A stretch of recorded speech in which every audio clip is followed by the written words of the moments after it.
जय श्री कृष्ण। यह कथा उस समय की है जब भगवान श्री कृष्ण द्वारिका में निवास करते थे। यह वह कथा नहीं है जो पुराणों में लिखी हुई है, बल्कि यह वह कथा है जो भक्तों के हृदय में अनगिनत युगों से एक गुड़ रहस्य को संचित की हुई है। आज वह प्रकट हो रही है, वह जिसे कोई नहीं जानता। द्वारिका के उस भव्य नगर में जहां सोने के महल चमकते थे और समुद्र की लहरें संगीत सी गुनगुनाती थी, एक छोटी सी झोपड़ी नगर के सबसे दूर कोने में स्थित थी। उसमें रहता था एक वृद्ध मूर्तिकार, विश्वकर्मन। उसकी उम्र के कोई निशानी नहीं थे, मानो वह समय से पूरे हो। वह न तो किसी से बोलता था, न किसी का मंदिर जाता था और न ही किसी धार्मिक अनुष्ठान में भाग लेता था। लोग उसे मौन बाबा कहते थे। कोई नहीं जानता था कि वह कहाँ से आया, क्यों आया। वह पत्थरों को तराशता रहता, देवताओं की मूर्ति बनाता, पर कभी किसी मूर्ति को बेचता नहीं था। उसकी झोपड़ी के पीछे एक छोटा सा उद्यान था, जहां उसने सैकड़ों दिव्य मूर्तियां रखी हुई थी, जिन पर चादर डाली हुई थी। एक दिन द्वारिका के कुछ युवकों ने उत्सुकतावश उस उद्यान में झांका। उन्होंने चादरें हटाई तो देखा हर मूर्ति श्री कृष्ण की थी। श्री कृष्ण बाल रूप में, युवा रूप में, राजा के रूप में, गोपी के साथ नृत्य करते हुए, अर्जुन को गीता उपदेश देते हुए, हर रूप, हर भाव, हर आस्था में। पर सबसे आश्चर्यजनक बात यह थी कि हर मूर्ति की आंखें बंद थी। यह बात जब श्री कृष्ण के पास पहुंची तो वे मुस्कुराए। उद्धव ने पूछा, प्रभु यह रहस्य क्या है? यह मूर्तिकार कौन है? श्री कृष्ण बोले, उद्धव कल सुबह हम स्वयं उसकी झोपड़ी पर चलेंगे। अगले दिन जब श्री कृष्ण अपने कुछ निकटतम साथियों के साथ विश्वकर्मन की झोपड़ी पर पहुंचे तो वह मूर्तिकार एक पत्थर तराश रहा था। उसने आंखें नहीं उठाई। श्री कृष्ण ने पूछा, हे कलाकार, तुम इतनी सुंदर मूर्तियां बनाते हो, पर सभी की आंखें बंद क्यों हैं? विश्वकर्मन ने काम जारी रखा, बोला, क्योंकि मैंने कभी तुम्हें देखा नहीं। सभी चकित रह गए। उद्धव ने कहा, यह कैसे संभव है? तुम द्वारिका में रहते हो। प्रभु यहाँ है। विश्वकर्मन ने अंततः अपना काम रोका। उसकी आंखें खाली थी, वह अंधा था। विश्वकर्मन ने अपनी कहानी सुनानी शुरू की। मैं जन्म से अंधा नहीं था। मैं एक छोटे गांव का मूर्तिकार था। एक बार जब मैं केवल 12 वर्ष का था, मेरे गांव में अकाल पड़ा। लोग भूख से मरने लगे। मैंने अपने पिता से कहा कि मैं श्री कृष्ण की मूर्ति बनाकर उनकी आराधना करूंगा, वे हमें बचाएंगे। मैंने 7 दिन और 7 रात लगातार काम किया, मूर्ति बनी। पर जब मैंने अंतिम चोट पत्थर पर की, आंखें बनाने के लिए मेरी अपनी आंखों से आंसू बह निकले। मैंने प्रार्थना की, हे कृष्ण, अगर तुम सच्चे हो तो इस मूर्ति के माध्यम से प्रकट होकर मेरे गांव को बचाओ।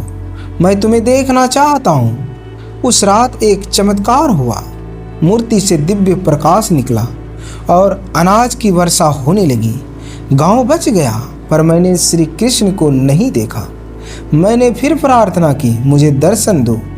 एक आवाज आई, तू मुझे देखने के योग्य नहीं है। मैंने कहा, तो मैं तब तक मूर्तियां बनाता रहूंगा जब तक तुम प्रकट नहीं होते।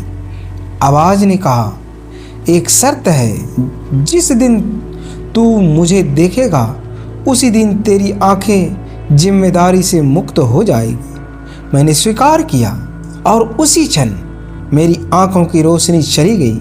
मैं अंधा हो गया। विश्वकर्मन ने बताया कि वह 80 वर्षों से अंधा होकर मूर्तियां बना रहा है। हर मूर्ति उसकी स्मृति में बसी श्री कृष्ण की छवि थी। हर मूर्ति में वह भाव, वह प्रेम डाल देता था जो उसने कभी देखा नहीं था, पर महसूस किया था।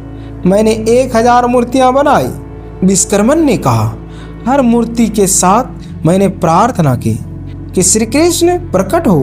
पर आज तक नहीं हुए। श्री कृष्ण ने कोमल स्वर में पूछा, और तुम्हें कैसे पता कि तुम्हारी मूर्ति सही है?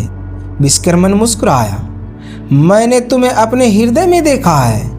जब मैं पत्थर को छूता हूँ तो मैं तुम्हारी उपस्थिति महसूस करता हूँ। जब मैं छेनी मारता हूँ तो लगता है तुम मेरे साथ हो। मेरी उंगलियां तुम्हारे स्वरूप को जानती है, भले ही मेरी आंखें न हो, कभी ना देखा हो। श्री कृष्ण ने कहा, तुम मुझसे क्या चाहते हो? विश्वकर्मन ने कहा, कुछ नहीं, मैंने तो केवल देखना चाहा था, पर अब समझ आया कि देखना सिर्फ आंखों से नहीं होता। मैंने तुम्हें हर मूर्ति में, हर पल में देखा है। मेरी इच्छा पूरी हो गई। पर श्री कृष्ण ने कहा, नहीं, आज तुम्हारी 80 वर्षों की साधना का फल मिलेगा। तुम मुझे देखोगे। विश्वकर्मन कांप उठा। तब तो मेरी आंखें जिम्मेदारी से मुक्त हो जाएगी। श्री कृष्ण ने पूरा किया। तैयार हो जाओ। श्री कृष्ण ने विश्वकर्मन की आंखों पर हाथ रखा। एक अद्भुत प्रकाश फैल गया। विश्वकर्मन की आंखों में रोशनी लौट आई।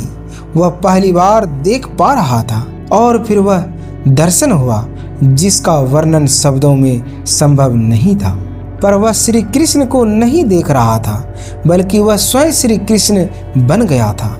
उसे लगा जैसे वह हर मूर्ति में है जो उसने बनाई थी। वह बाल कृष्ण था, युवा कृष्ण था, राजा कृष्ण था।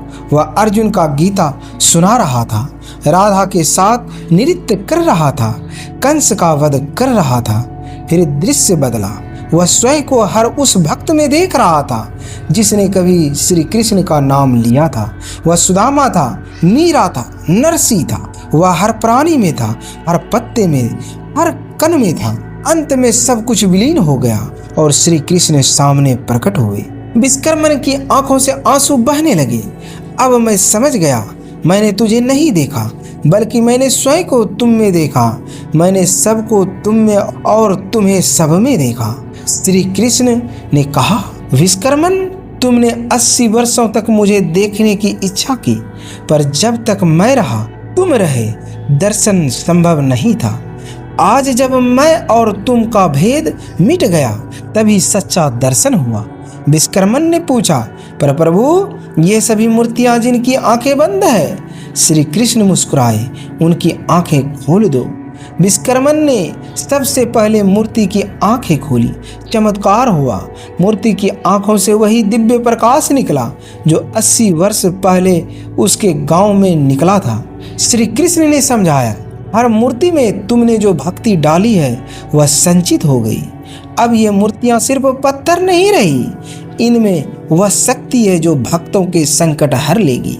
पर एक शर्त से, जो भक्त इन मूर्तियों के सामने आंखें बंद करके प्रार्थना करेगा और अपने भीतर के मैं को भूलकर सिर्फ प्रेम से भरेगा, उसे दर्शन मिलेगा।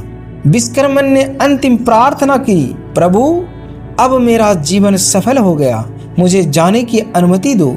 श्री कृष्ण ने कहा, तुम नहीं जा सकते, तुम्हारा काम अभी पूरा नहीं हुआ। तुम्हें इन मूर्तियों को उन भक्तों तक पहुंचाना है जिन्हें सच्चे दर्शन की आवश्यकता है, और तुम्हें यह भी सिखाना है कि कैसे बिना देखे भी देखा जा सकता है। विश्वकर्मन ने अपना शेष जीवन द्वारिका में ही बिताया।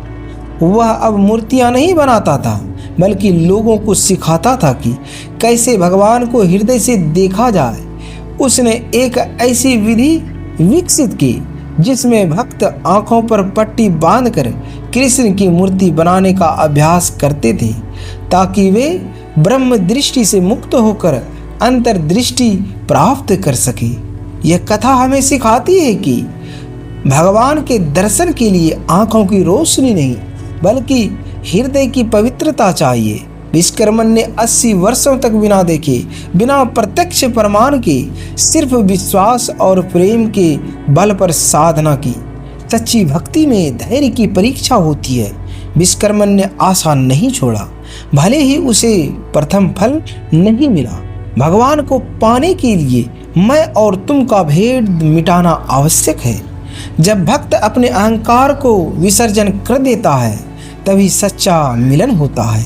भगवान सिर्फ मंदिरों में नहीं, बल्कि हर उस हृदय में बसते हैं जो शुद्ध प्रेम से उन्हें याद करता है। विश्वकर्मन ने बिना कभी देखे सिर्फ स्पर्श और अनुभव से कृष्ण को जान लिया।